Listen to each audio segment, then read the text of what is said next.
Good morning everyone. तो आप सभी का मेरे इस चैनल टीच वर्ड पर स्वागत है। तो आज है फ्रेंड्स 17 मार्च और 17 मार्च से रिलेटेड करंट अफेयर का जितने भी ट्रेंडिंग टॉपिक वाला क्वेश्चन है उसको आज हम हल करने वाले हैं, जो आपके सभी एग्जामों के लिए मोस्ट इंपॉर्टेंट होने वाले हैं फ्रेंड्स।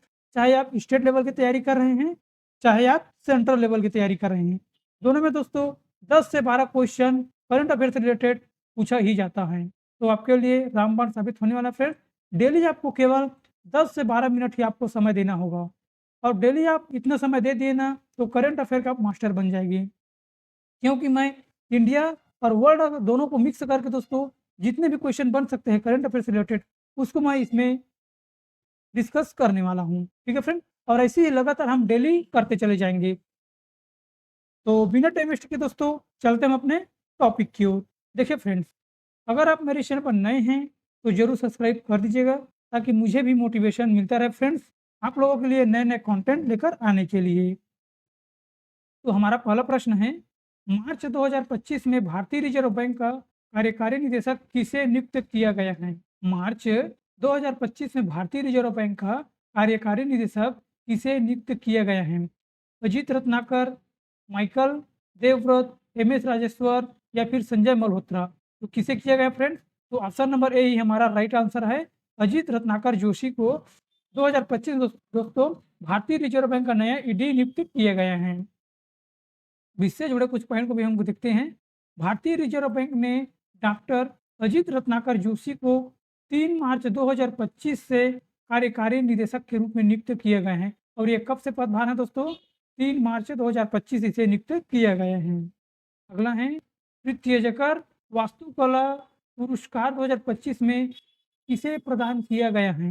ये है दोस्तों आपका लियू जियाकुन। किसे हैं? लियू जियाकुन को ये जो वास्तुकला पुरस्कार हैं लियू जियाकू को सम्मानित किया गया है। प्रिजकर आर्किटेक्चर पुरस्कार 2025 चीन के आर्किटेक्चर लियू जियाकुन को प्रदान किए गए हैं। लियू जियाकुन ने अपने 4 दशकों के करियर में चीन में 30 से अधिक प्रभावशाली परियोजना विकसित की हैं, जिनमें शैक्षणिक, नागरिक, सांस्कृतिक और वाणिज्यिक भवन भी शामिल हैं। यह वास्तुकला के क्षेत्र में उत्कृष्टता के लिए प्रतिवर्ष हयात फाउंडेशन द्वारा प्रदान किया जाने वाला एक प्रतिष्ठित अंतर्राष्ट्रीय पुरस्कार है। और इसकी स्थापना कब हुआ है? 1979 में जे ए प्रिजकर ने की है, और इसे वास्तुकला का नोबेल पुरस्कार भी कहा जाता है। ठीक है फ्रेंड्स, अगला है, अंतर्राष्ट्रीय महिला दिवस 2025 में कब मनाया गया था? ये दोस्तों आपका 8 मार्च को मनाया गया था। कब मनाया गया था? 8 मार्च को।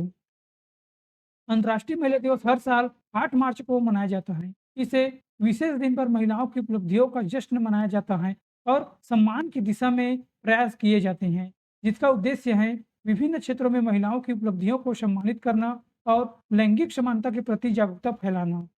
पहली बार इसे 1909 में 28 फरवरी को अमेरिका में मनाया गया था, लेकिन 1911 में इसे 8 मार्च को अंतर्राष्ट्रीय स्तर पर मनाया जाने लगा है। और इसका थीम क्या रखा गया है? तेजी से कार्यवाही करें। ठीक है फ्रेंड्स, अगला है, वार्षिक साहित्य महोत्सव फेस्टिवल ऑफ टेलर्स 2025 कहाँ आयोजन किया गया है? ये दोस्तों आपका नई दिल्ली में किया गया है। एशिया का सबसे बड़ा साहित्य उत्सव फेस्टिवल ऑफ टेलर्स 2025 का आयोजन साहित्य अकादमिक द्वारा 7 मार्च से 12 मार्च तक नई दिल्ली के रविंद्रनाथ भवन में किया गया था।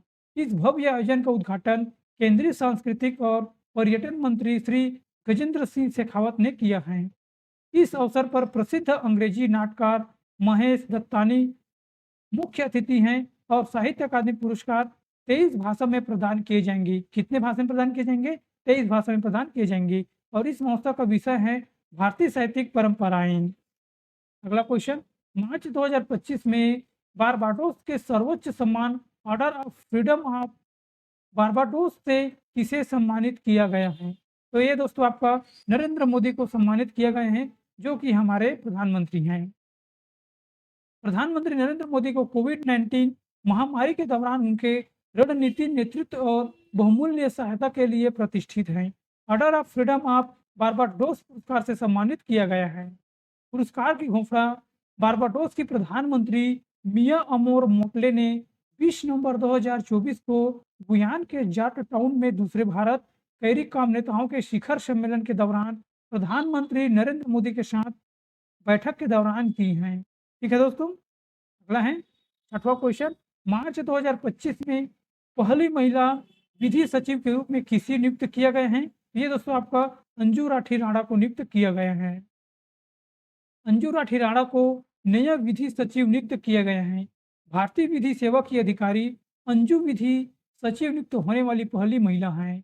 2017 में उन्हें विधि मंत्रालय में संयुक्त सचिव नियुक्त किया गया था। सातवां क्वेश्चन। मार्च 2025 में पर्वतमाला परियोजना के तहत किस राज्य में 2 रोपवे परियोजनाओं को मंजूरी मिली है? तो यह है आपका उत्तराखंड। उत्तराखंड राज्य को मिली है। केंद्रीय आर्थिक मामलों की मंत्रिमंडलीय समिति के उत्तराखंड में गोविंद घाट को और हेमकुंड साहिब जी को और सोनप्रयाग को केदारनाथ से जोड़ने वाली 2 रोपवे परियोजना को मंजूरी दी है। कौन कौन से? गोविंद घाट को, हेमकुंड साहिब जी और सोनप्रयाग को, जो केदारनाथ से जोड़ने वाली है दोस्तों। ठीक है फ्रेंड, इन दोनों को परियोजनाओं की मंजूरी दी है। इन परियोजनाओं का उद्देश्य है तीर्थयात्री और पर्यटकों को सुगम और सुरक्षित आवागमन सुविधा प्रदान करना। और ये क्या है दोस्तों? ये पर्वतमाला परियोजना भारत सरकार की एक महत्वपूर्ण पहल है, जिसका उद्देश्य देश में रोपवे और पर्वतीय परिवहन को विकसित करना है। इस परियोजना की घोषणा वित्त वर्ष 2022-23 के केंद्रीय बजट में की थी।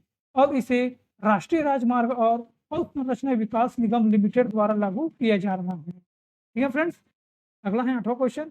किस राज्य सरकार ने आबकारी नीति 2025 में धार्मिक स्थलों के पास शराब की दुकानें बंद करने का निर्णय लिया है? तो ये है आपका दोस्तों उत्तराखंड। उत्तराखंड राज्य में दोस्तों जहाँ भी धार्मिक स्थल हैं, वहाँ पर जितने भी शराब की दुकान हैं, उसको बंद करने के लिए निर्णय लिया गया है उत्तराखंड सरकार ने। उत्तराखंड कैबिनेट ने नई आबकारी नीति 2025 को मंजूरी दी है, जिसका उद्देश्य शराब बिक्री को नियंत्रित करना, सांस्कृतिक मूल्यों की रक्षा करना और राज्य के राजस्व को बढ़ाना है। मंदिरों और धार्मिक स्थलों के पास शराब दुकानों को बंद करने का निर्माण लिया गया है, मतलब निर्णय लिया गया है। उत्तराखंड एक धार्मिक रूप से समृद्ध राज्य है, जहाँ चार धाम यात्रा सहित कई महत्वपूर्ण तीर्थ स्थल भी स्थित हैं। द लेसन में प्रकाशित एक वैश्विक अध्ययन के अनुसार 2050 तक भारत में कितने मिलियन लोग अधिक वजन या मोटापे से ग्रस्त हो सकते हैं? ये दोस्तों आपका 440 मिलियन लोग जो है मोटापे से ग्रस्त हो सकते हैं। लेसन में प्रकाशित एक हालिया में वैश्विक अध्ययन के अनुसार वर्ष 2050 तक भारत में 25 वर्ष या उससे अधिक आयु के लगभग 440 मिलियन लोग, मतलब 45 करोड़ लोग अधिक वजन या मोटापे से ग्रस्त हो सकते हैं। इसके अतिरिक्त 4 से 14 वर्ष की आयु के लगभग 16 मिलियन लड़के और 14 मिलियन लड़की भी इस अवधि तक अधिक वजन या मोटापे से प्रभावित हो सकती हैं। यह अनुमानित लिया गया है। यह अनुमानित वृद्धि चिंताजनक है और सार्वजनिक स्वास्थ्य के लिए गंभीर चुनौती प्रस्तुत करती हैं। मोटापा हृदय रोग, मधुमेह और कैंसर जैसी गंभीर बीमारियों से जुड़ा हुआ है। अगला है, केंद्रीय मंत्री भूपेंद्र यादव ने 24वां विश्व सतत विकास शिखर सम्मेलन 2025 का उद्घाटन कहाँ किया गया है? ये आपका नई दिल्ली में किया गया है। केंद्रीय पर्यावरण, वन और जलवायु परिवर्तन मंत्री भूपेंद्र यादव ने 5 से 7 मार्च 2025 तक नई दिल्ली में आयोजित विश्व सतत विकास शिखर सम्मेलन का उद्घाटन किया गया है। इसका उद्देश्य है जलवायु परिवर्तन, सतत विकास और पर्यावरणीय स्तर से जुड़ी वैश्विक चुनौतियों का समाधान खोजना ही इसका उद्देश्य है। और इसका विषय क्या है? जलवायु समाधान और सतत विकास के लिए वित्त पोषण इसका विषय है। और ये कौन सा संस्करण का है? तो ये 24वां संस्करण का है। अगला है, मार्च 2025 में भारत के किस प्रतिष्ठित टेबल टेनिस स्टार ने संन्यास की घोषणा की है? ये दोस्तों आपका अचंता शरद कमल ने संन्यास की घोषणा की है। भारत के दिग्गज टेबल टेनिस खिलाड़ी ने अचंता शरद कमल ने पेशेवर टेबल टेनिस से संन्यास की घोषणा कर दी है। इनका विदाई टूर्नामेंट WTT स्टार कंटेनर होगा, जो 25 से 30 मार्च 2025 तक चेन्नई के नेहरू इंडोर स्टेडियम में आयोजित होगा। 2022 में मेजर ध्यानचंद खेल रत्न पुरस्कार से सम्मानित किया गया है। और शरद कमल ने बर्मिंघम राष्ट्रीय मंडल खेल 2022 का उद्घाटन समारोह में भारत के ध्वजवाहक की भूमिका भी निभाई थी। अगला है वार्षिक बहुपक्षीय पनडुब्बी रोधी युद्ध अभ्यास सी ड्रैगन 2025 का आयोजन कहाँ शुरू हुआ है? ये दोस्तों आपका गुआम तट में हुआ है। गुआम तट कहाँ पर स्थित है? अमेरिका में। 5 देशों कौन-कौन से हैं? भारत, संयुक्त राज्य अमेरिका और ऑस्ट्रेलिया, जापान, दक्षिण कोरिया का नौसैनिक अभ्यास सी ड्रैगन 2025 पश्चिमी प्रशांत महासागर में गुआम तट पर शुरू हुआ है। सी ड्रैगन अभ्यास 2025 की मेजबानी संयुक्त राज्य अमेरिका की नौसेना के 7वें बड़े द्वारा की जा रही हैं और यह 4 से 19 मार्च 2025 तक आयोजित किया जा रहा है। सी ड्रैगन क्या है? यह एक वार्षिक बहुपक्षीय पनडुब्बी रोधी युद्ध अभ्यास है जिसका नेतृत्व संयुक्त राज्य अमेरिका करता है। इस अभ्यास का मुख्य उद्देश्य हिंद प्रशांत क्षेत्र में पारंपरिक और गैर पारंपरिक समुद्री खतरों में निपटने के लिए मित्र देशों को नौसेना के बीच सहयोग और समन्वय को मजबूत करना है। अगला है इस राज्य सरकार ने पुलिस प्रणालियों और महत्वपूर्ण बुनियादी ढांचे की सुरक्षा के लिए उन्नत साइबर सुरक्षा संचालन केंद्र का उद्घाटन किया है। तो ये आपका केरल किया है। अगला है भारत का पहला एपीआई ग्रीन हाइड्रोजन और 2G इथेनॉल संयंत्र का कहाँ स्थापित किया जाएगा? ये आपका सोलन में किया जाएगा जो हिमाचल प्रदेश में है। भारत का पहला एपीआई ग्रीन हाइड्रोजन और 2G इथेनॉल संयंत्र हिमाचल प्रदेश के सोलन जिले में स्थापित किया जाएगा। एक्टिव फार्मास्क्यू इंटीग्रेटेड हरित हाइड्रोजन और सेकंड जनरेशन इथेनॉल के लिए बद्दी बरोटीवाला नालागढ़ क्षेत्र में भारत की पहली 1400 करोड़ रुपये की एकीकृत विनिर्माण सुविधा स्थापित करने के लिए एक प्रतिबद्ध ज्ञापन पर हस्ताक्षर भी किए हैं। इसका उद्देश्य है स्वदेशी उत्पादन को बढ़ावा देना, पर्यावरणीय स्थिरता और ऊर्जा आत्मनिर्भरता को सुरक्षित करना इसका मुख्य उद्देश्य है। अगला है 86वीं भारत बांग्लादेश संयुक्त नदी आयोग की बैठक का आयोजन कहाँ किया गया है? तो कोलकाता में किया गया है। ऑप्शन नंबर ए हमारा राइट आंसर है। 86वीं भारत बांग्लादेश संयुक्त नदी आयोग की बैठक 6 और 7 मार्च को कोलकाता में आयोजित की गई थी। बैठक का उद्देश्य गंगा जल संधि पर चर्चा करना और 54 अंतर्राष्ट्रीय नदियों के मुद्दे पर चर्चा करना। इस बैठक में दोनों देशों के प्रतिनिधियों में 54 साझा नदियों के जल प्रबंधन, गंगा जल संधि के तहत जल वितरण और तटबंध निर्माण जैसे महत्वपूर्ण मुद्दे पर विचार विमर्श किया।